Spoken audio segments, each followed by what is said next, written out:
Hi. I feel weird about this being the last episode. It's Romania Black, and we're on episode 13 of A Place Further Than the Universe. And I don't know, I just feel not empty, but just very sad that this is the last episode because it's been such a good little contained series. And last week felt like a big climactic episode, but knowing we still have this episode, I'm like, well, what are they going to do? So I don't know. I don't know what we'll get for this last episode, but I'm very sad because that's the only bad thing about anime original series is that once it's over, you're like, well, that's all she wrote. And you don't really have anything else to go through. But this has been such a good series, and I know I'm going to have more to talk about after episode 13, but I've been really pleased with it so far.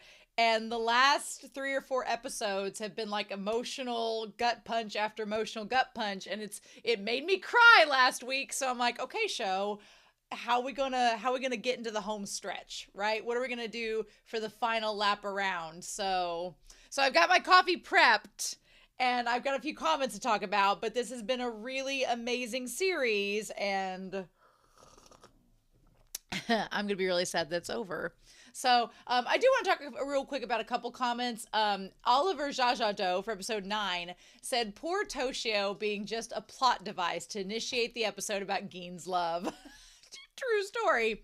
Honestly, Gein and Shirase's "How do you feel about me" talk in episode 9 always reminded me a bit of a step parent trying to connect with their stepchild. And I thought, yep, that's pretty much it. And if episode 12 is any indication, it's like, yeah, I think that even Shirase kind of saw the writing on the wall with all of that. But, and then the Sledgehammer 205 for episode 10, they said, now that they're at Showa Station, which is an actual location that Japan has in their Antarctic research station. Geographically, it's actually on Ongle Island off the continent of South of Africa. The ice sheet is permanent between the island and continent, which is traversable, which is really cool to know. David Garcia also noted this in the YouTube comments as well.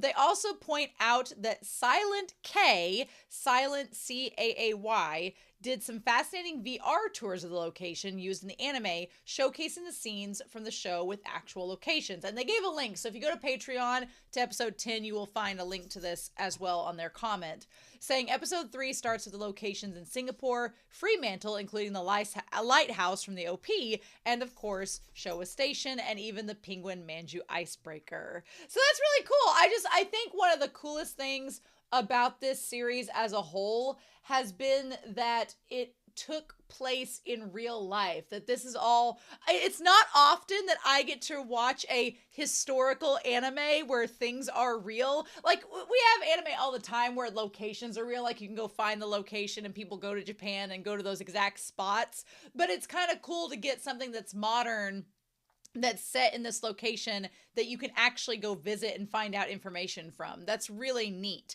And as someone that watches a lot of kind of, even the modern shows are kind of just like, you know, not based in a real reality, there's an aspect about this show that just makes it so much more grounded, and I kind of love that about it. So it's solid. I appreciate that. So yeah.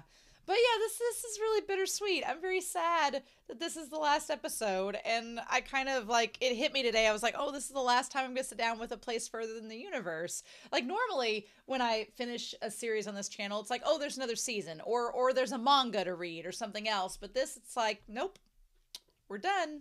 It's like, oh, that's almost the worst feeling, is it's just like, nope, it's a self-contained story, and it's like, boom, we got it. And I'm like, oh, I've had a few of those this year, and they've hit hard. So before we start, I want to give a very quick shout out over to our Patreon, the philanthropy tier. You all have been amazing in supporting my channel, and I deeply appreciate it. There are lots of people on Patreon that support the channel, and you all are amazing, each and every one of you. But those on the philanthropy tier, they get the perk of getting the shout out in my videos. So I want to thank Alex Cornejo, Be Happy, Bisa, Damage3245, Dana, Danger Zone, Destiny Marie, Devorin, as well as Eric El Cuno, Fisho, Ichu, Ghostly Turnip, Elfreya, Liam, Polzel, Linden, Matthew Palfinier, Murphew, Willie Morris, Translucent Men, Sunspots, Shimoyama, and Daniel. Thank you all so much for your support on the channel. I greatly appreciate it.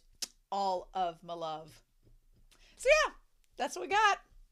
That's what we got, and this is what we're going to get. So I'll be honest, I have no clue what this episode is going to bring us, but I'm sure it's going to be amazing. And I have fully prepared myself that I'm like, girl, are you going to cry at the ending of this anime? You cried last week and you've teared up the last 2 weeks before it. Is this going to round us out? Come on, Kamari, bring us home, girl. So we're going to watch episode 13 of A Place Further Than the Universe. And we're going to do that here in 3, 2, 1. And I'll see you all on the other side.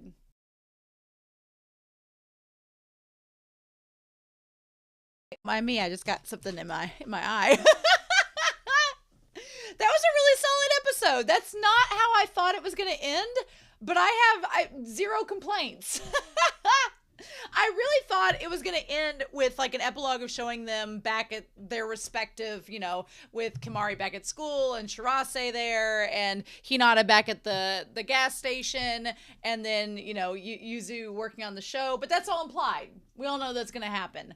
The reveal that Megu went to the Antarctic, that she went, that is amazing. I love that. And I love the idea that she's like, she wanted to do it on her own terms and to go experience it for herself. I like the idea that Kamari inspired her to go and made an impact. And now what's so great about it is that even though they didn't get to do it together, she's going to have her own experience and then she's going to be able to come back and then her and Kamari will be able to get together and possibly talk about their experiences. That's what's going to be fun about it. That's what's going to be great.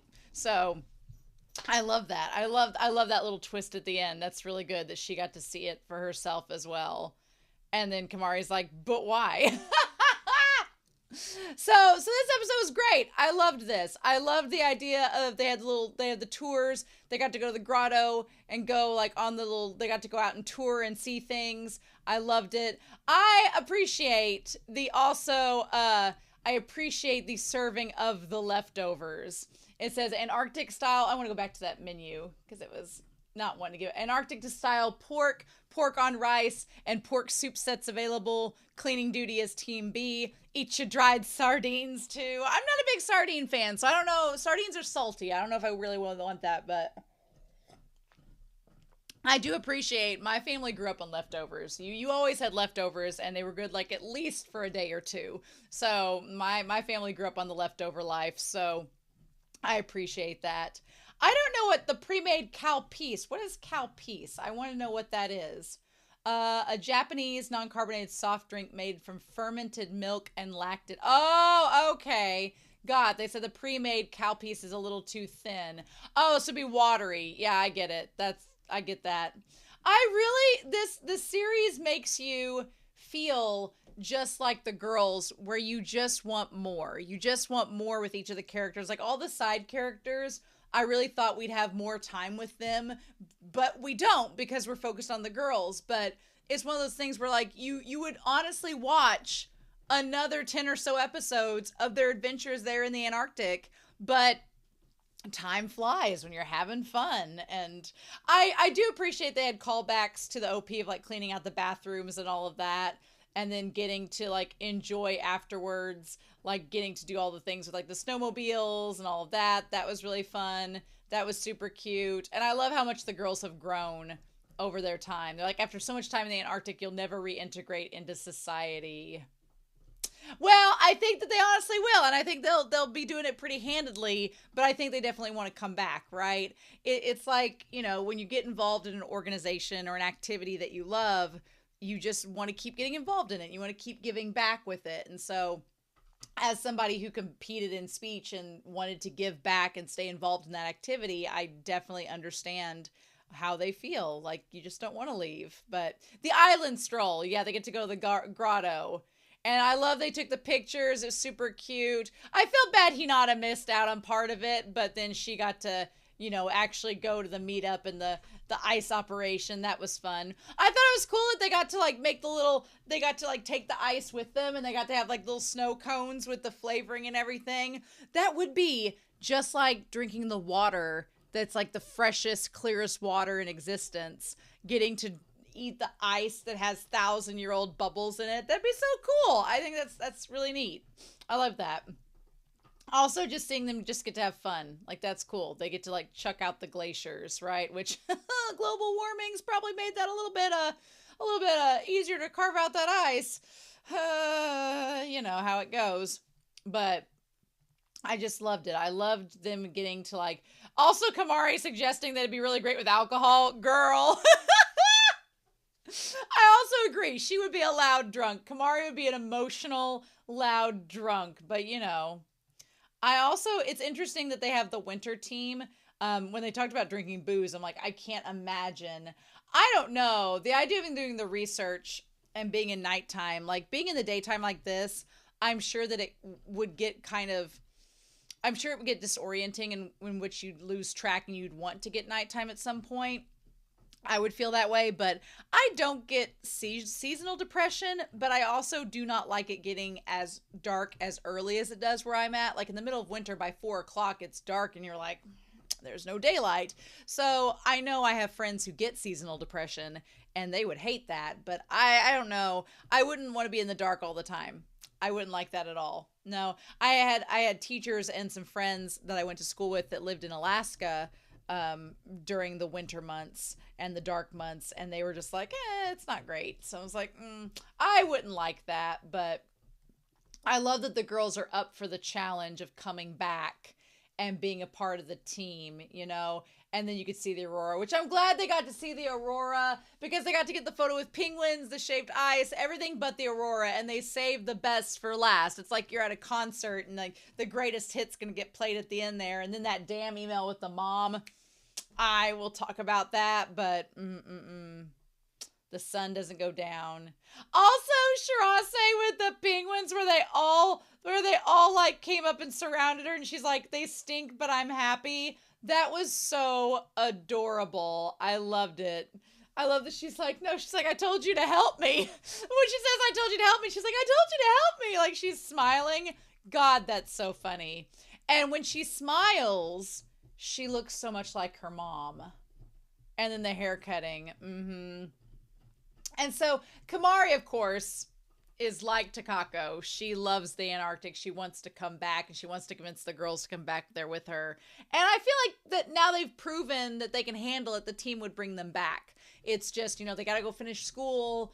Yuzu's got to do her drama. You've got to get things in order to save up your funds and then come back, and then you can do it again, right? And see your family. But it's like, if you study abroad or you go overseas for a while and you end up loving it, it is hard to want to leave that environment because you get used to it. But, And she's like, I guess. And she's like, I understand not wanting to go back.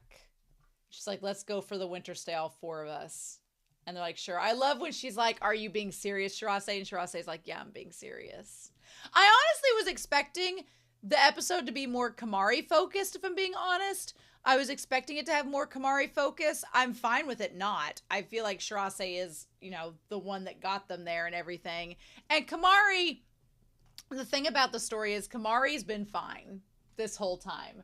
Kamari's been the rock for all 3 of these girls in so many capacities that she's been fine. So her not getting an existential crisis or an emotional focus, she's kind of gotten that the whole series. And in this episode, her thing is that she doesn't want to leave. She wants to make sure the girls come back and that they're going to have adventures in the future together because they're best friends. And I love her at the end being able to say, let's say goodbye because this chapter is over. However, goodbye does not mean we'll never see each other again. It just leaves it open that we're going to be apart, but we're still going to be together. And I love that because it kind of suggests that they understand, like, from Shirase losing her mom, how that next day is not always guaranteed. So say what you need to say when you need to say it. But also, I love the growth it shows for Kamari, that she understands that this doesn't mean it's over. We'll go do our own things, but then we'll come back because we all have faith in each other and trust in each other as friends, which is something she had told Yuzu. So it's just great all around. I love it. I love it so much. And then I love that their last thing they wanted to do with the captain was to play games with everybody. And of course we have to do baseball, because of course we have to do baseball. Of course Japan loves baseball, so we have to do it. I'm not surprised Geen's a pitcher, but I think it says something that Takako could hit her pitches and Toshio could not. Which I love Kane. It's so interesting because when you think about it, Geen is essentially like a stepmother to Shirase, but she's not, she was never married to Takako. She was never her official partner that we know of. And now that Takako's dead, it's kind of like an awkward situation. Like her and Shirase, I think, grew very close to one another over the course of this stay, and they're going to stay close to one another. But she's not like a legal parent or guardian for Shirase. So Shirase's going to go back to her grandmother's house. But I feel like Geen and Kane are kind of an item now. I feel like Geen and Kane are kind of an item at the moment. But it's interesting because I have like my aunt passed when I was, very young, but her husband, he ended up moving on and getting he remarried, he has another family, and we don't really see him that much. And it's one of those things where he moved on and got another life. And it kind of sucks because sometimes, the widow or widower stays close to the family that of their dead spouse, and sometimes they don't. And it's just something that's, it's kind of normal, and that's okay. And I think Geen and Shirase will have a pretty good relationship, though. But yeah, whenever Toshio's like, if I hit it out of the park, will you consider my offer? And she's like, sure. I love, she's like, sure, Jan, if you can hit what I'm throwing down, I'll consider going out on a date with you. And then nothing close, right? I love it. Antarctic 19 in pinstripes. Oh my God. Yeah, bless his heart. Yeah, not only did he not get it, but he didn't be able to dodge. And then Kane's like, Takako could hit it. So I bet Takako could hit it. I bet she could. So yeah, and then I love that Geen sitting there is like, Takako being like, you're with me now, aren't you? And then, yeah, she ends up hitting the home run. I also like that. I love Shirase's long hair, but I like her chopping it off as a sign of she grew it out, and now that she's come to terms with her mom, she chops it off and she looks so much like her mom. I love that. I'm not usually one that likes when kids like emulate their parents, because I want them to be their own individuals. But I feel like it's such a rebirth for Shirase, where she finally is able to move on from being so devastated about her mother's death to accepting it and moving forward with it. And her chopping her hair off is like carrying that part of her mom with her. And Geen and Kane both notice it. And then she's like, you look just like her when you smile. Seeing her smile, that big, huge smile, was so good. So good. I loved it. And then they're like, you are your mother's daughter. Now, I want to go back to the conversation that the two women have. They're like, what happened? Was it a broken heart? And she's like, no, not a broken, but maybe in a way. And she's like, in a way, use your imagination. So here's the thing. It's usually if you break up with someone, it's like the breakup haircut. So if you were in love with someone and you break up with them, you like go through a drastic change where you chop your hair off. And that's like, I'm going through a phase. I had a friend in college that she did that. She had really long hair like Shirase, and then her and her boyfriend broke up, and she like hacked it all off and like went on a totally different, like went on an experimental phase, got into like punk rock and stuff, and we're like, what is happening? But yeah, so I like, they're like, no, Shirase doesn't have a broken heart, but in a way, this is her breaking up from the old her that was feeling a certain way about her mother's death, and now she's broken up from that version of herself and recreated it. And I like that the one woman's like, just use your imagination, come on. I love that.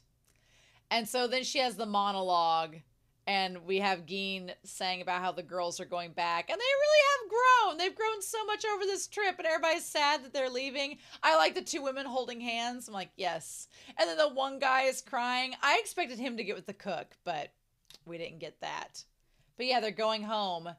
And then Shirase has the final speech. I love that she's bowing during it because it lets her like it's totally different than when she gave the speech on the ship when they were going there. She was like head up yelling at the crowd, and here she's like bowing in reverence of thank you for letting us come here and be a part of this, and her acknowledging her mother. And she left our house in her obsession, and it was hard for me to have positive feelings about the Antarctic, and I wanted to change the feeling. That was the reason I came here. And I love she describes it as a place that strips everything bare, time, life, and hearts. An environment that exposes everything we're embarrassed about and everything we want to hide. And naked and crying, we're forced to come face to face with who we really are and overcome trial after trial together. I love that because it just basically sums up everything they've gone through as a group in the last several episodes of just coming to terms with things about themselves, because it's like here, I love stories that use nature and setting in such a way thematically and symbolically. It reminds me of like Robert Frost. Robert Frost does a really good job of using setting in his literature to have an impact on the characters. And oftentimes the setting, there's different kinds of setting, right? There's different kinds of setting. Their setting can be used as like an alien location that's the unknown that causes characters to have to experience it and handle it in certain ways. But I like setting as a mold. Setting is a way that molds the characters into certain ways. And this series didn't really have setting as a mold, but I liked the idea of it used setting as a mirror. So, which is really cool. So the idea is that the Antarctic is bare and exposed and open, and it becomes a mirror for the characters in which they have to reflect and see themselves presented back and how they are and determine, is this a version of me I'm comfortable with, or how do I want to change moving forward? And we saw that with Yuzu and how she wanted to have friends, and that whole, like, she had to reflect on the friendship she's developed and what that means. And then you had Hinata, who had to reflect on her relationship with the things of her past and was she ready to move forward. And the exact same thing with Shirase. So in a sense, I guess the Antarctic did kind of mold them in a way, but it also allowed them to reflect on who they are and gave them a new sense of purpose. And Kamari just thrived. Kamari just thrived the whole time. But I love that she says the reason my mother loved this place wasn't just for the setting, but because of the time she spent here and the things she overcame with her team. She loved the atmosphere where you have no choice but to overcome things with your team with nothing else to get in the way. And then she says good luck over the winter. And I love that Kamari uses Yuzu's hand as a tissue. That's so cute. And so does Hinata. I love that because she's like, at the end of the day, this is what this is about, not what you're doing in the Antarctic, but who you're with and how it reflects back on you. And it's a beautiful speech. It's so sweet. I love it. And everybody's just crying. And then I love Geen. We don't get to see Geen's full face crying because of course we don't. But her crying in that moment. And Kane with her. Yeah. And then, they all get together. I love the one lady's like, send this back to Yu-kun, right? He's in Japan. This gaudy ass sweater. And they're like, okay. And then the one guy, I love the picture of the penguins given. And then Shirase's like, give me the picture of the penguins. And her face looks just like her mom's. And then, the one guy like gives the Follow Backs Won't Stop, the CD for her to sign. I like that Yuzu's kind of embarrassed. She's like, oh God, I have to sign this CD. Like, I don't blame her for feeling that way. I don't know if the guy was hitting on her by having the sign. He's obviously infatuated with her, but I don't think he was necessarily hitting on her, but he was just like, like when he says, I'm looking forward to your drama and everything. I'm like, girl, I mean, I don't know how old this man is, but when you grow up, you have fans. So there you go. Who knows? Because the guy's like, well, how'd it go? Interesting. Interesting indeed. I like when Toshio says the average age is about to skyrocket. So yeah, and then they just look so happy and sweet leaving. I like we have two long-haired girls and two short-haired girls by the end of it. Although Kamari's hair is technically longer than Shirase's now, which is wild. But yeah, they all go back. And I like that Kane says, I wasn't really sure this was going to work out, but you girls helped give me some faith. And then, look, Shirase giving Gin the laptop and says, my mother would be mad if you didn't let her stay for the winter. I love that because that's essentially like to, Shirase, that's her mom. That's, such a big, something that's so sentimental to her. And for her to give it to Gin is very much like an olive branch of, look, I know your relationship with my mom. I accept it. I accept that. Here you go. I entrust you with my mother's spirit here in the Antarctic because I know that you loved her just as much as I loved her. And it's like, that is so good. So good, right? I don't need it anymore. I love that she's like, I did what I needed to do. I have my closure with my mom. I'm able to move forward. I cut my hair. It's all said and done. I love that. And then they take off and they're like, and they're gone. Mm-hmm. But then when she sees the outbox, yeah, she sees all the, here's the thing. Gin saw that there was 1,483 messages sent, which let's do some quick math on that.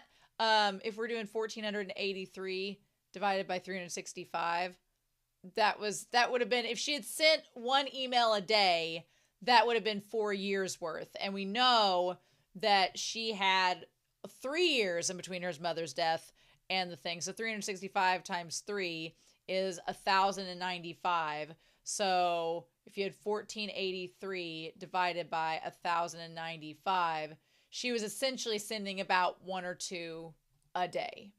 1 or 2 emails to her mom a day for 3 years. Yep, that's not gonna make you teary-eyed at all, right? Mm-hmm. Mm-hmm. And then the fact that I like that Gin now knows this. Gin knows the emails that were sent by Shirase to her mom. And then she looks over, and as she's about to shut it, she sees the one that says the outbox. That it was saved. The message hadn't sent yet. Show. I just love that they're talking about going back on the journey, and they say, we've got to go past the sea all over again, like we had on the way down here. But they bring up, they're like, that's just part of the journey. Sometimes you got hurdles, sometimes you got speed bumps, and you just have to go through it and make the most of it. Mm-hmm. Yep. Oh, I love it. Once they're like, everything's bigger here. And so then they get in their little coats to do their final video. I love it's the same that they had it's the same coats they wore for the OP and for the trip. I love them sitting on the ground. And the message of, they're like, we can't quite get the videotape that we wanted to get of the Southern Lights, of the aurora. But that's kind of the beauty of it, is like when you see something in the sky like that, that's that beautiful, you just have to see it face to face, and no amount of technology is going to capture it as good as what you could see there. Mm-hmm. Mm-hmm. And I love they're all holding hands, like, because it's like one of their big last moments together for a while. I love it. And then the phone rings. And it's from her mom. And it says, the real thing is 10 times more beautiful. And the picture is the Northern Lights. Now, the crazy thing is, do we think that this is the last image she took before she died? Do we think that? Because I do. The way that the picture is, I'm like, was she, when she was talking to Gin on the transmitter, and she said, it's beautiful, it's so beautiful.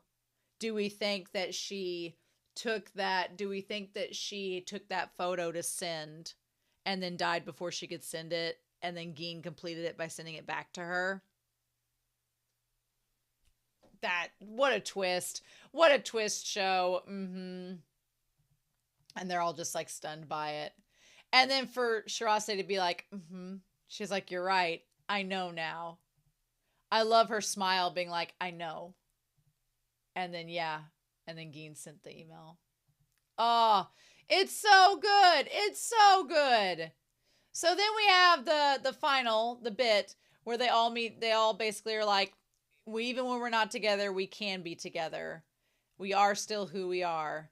And it's not bad. I like that they're like, what is this, like a phrase like Hinata? When we're done doing that, let's go on another journey. The four of us. And they say Shirase still has her savings, but she's like, I left it as treasure back at the station, which I feel like part of that is, at first I was like, why'd you leave your money back at the station? Like, why would you do that? You need that million yen. But then I'm like, it says treasure on there. So it's kind of like, it's an incentive for them to go back. They're like, oh, we got to go back and get the money. So that means we have to go back on the trip, you know, all together and go hunt for the treasure. I feel like that's like an incentive for them to go back and get it. When you go on a journey, there are things you learn for the first time. That this scenery is indispensable. Mm-hmm. I love it. The people change. The world changes even when you're not looking. I love that. I love the mom being happy to see her daughter. I love all the pictures. The one from the OP of them, like, in the bathing suits is on there. Mm-hmm. All in the gas station. That's so cool. There's no such thing as a nothing day. I love that. I love that. And then her giving like the little kit to the shop owner. That's adorable. Yeah, I love the message that the show sends of every day is special and every day should be savored and no day is without meaning. I love that. I love the philosophy of live each day like you're getting meaning out of it in some way. I love that. That's so good. Yes, please. And then saying like the smell of your own house. That your house has its own smell. And there's the picture of Takako. Mm-hmm. Her hair is actually longer than Shirase's. She just had the short bangs. And then the way that she leaves the ice cube with the water there. Like, I wonder if it's the ice from the Antarctic on the sill there. Mm-hmm. If you want to learn those things, you've got to get moving. And then just keep moving until you see something that you've never seen before. Oh, I love it. I love it. No matter how far you go, the world is so big. I love that because, you know, obviously, not everybody's going to have the money to go on a trip to the Antarctic, right? Not everybody's going to have that privilege. But I like the message of just go somewhere. Even just somewhere you've never been. Just go somewhere you've never been. The world is so big. That can be so many places. I love that message. You'll definitely find something new if you do that. I love it. And like, it's a little scary, but I know you can do it. And that's when we get she's like, oh, I'm back. I'm home. And she says, oh, too bad. And then she's like, I'm in the Antarctic. Right now I'm in the Arctic. Love it. But she went into instead of Antarctic, if it's just the Arctic.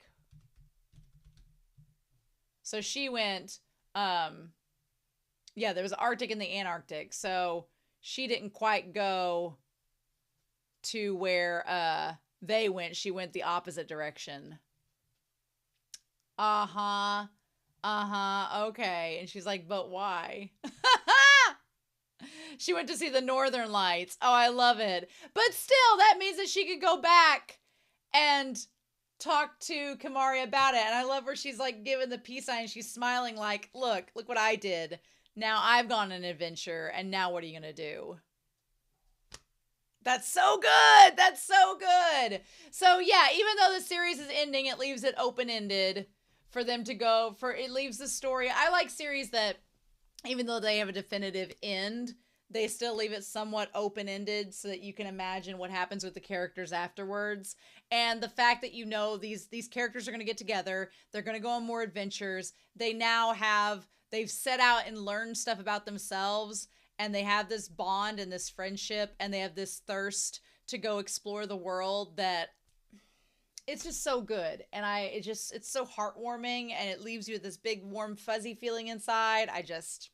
I love it. So, All right. This series was really good. I really enjoyed this series.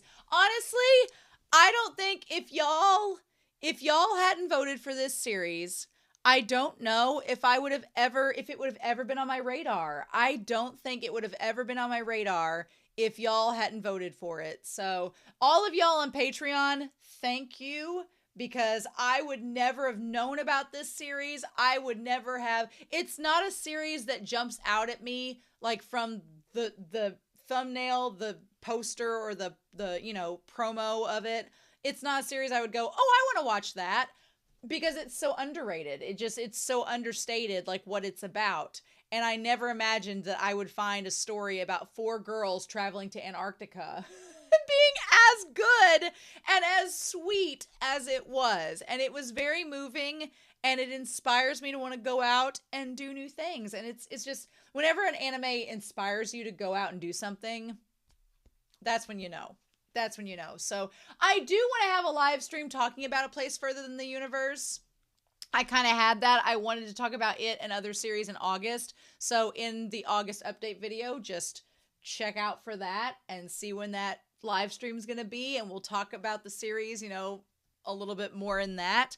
But thank you all so much for following me on this journey. I'm so glad I got to see this series. It was fantastic, and it has inspired me. So huzzah. There is already a series that's been chosen to take this one's place, but we are going to take next week off. I'm doing a new thing on my channel where in between new series, I take a break. There's going to be an extra though, so just tune in next Saturday to see the extra. I think it has something to do with Bocchi the Rock. It's going to be on the channel. But next Saturday, we'll have a break from the new series. There'll be an extra on the channel instead. And then the following week, there's already a series that's going to take its place. So I'll let you see all what that is. If you watch the August update video, you'll know. But in the meantime, I hope you all have a wonderful week. Please stay safe, take care, and thank you for joining me as I have watched A Place Further Than the Universe. I'll see you all with some more reactions real soon.